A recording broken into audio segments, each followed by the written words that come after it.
અમદાવાદ શહેરના મેઘાણીનગર વિસ્તારમાં એક હચમચાવી દેતી લોહિયાળ ઘટના સામે આવી છે। શહેરની ગુલબર્ગ સોસાયટી બહાર જાહેર રસ્તા પર એક યુવકની તીક્ષ્ણ હથિયાર વડે ઘાતકી હત્યા કરવામાં આવી છે।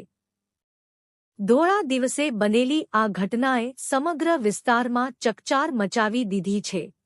જાહેર માર્ગ પર લોકોની હાજરી વચ્ચે હત્યા થતા સ્થાનિકોમાં ભય અને ફફડાટનો માહોલ જોવા મળ્યો હતો। મળતી માહિતી મુજબ મૃતક યુવકની ઓળખ હરેશભાઈ પટણી તરીકે થઈ છે।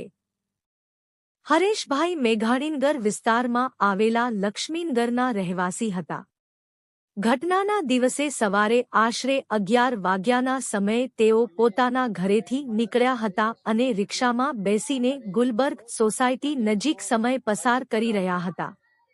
તે દરમિયાન કેટલાક અજાણ્યા શખ્સો ત્યાં પહોંચ્યા હતા અને તેમની સાથે કોઈ બાબતે બોલાચાલી શરૂ થઈ હતી।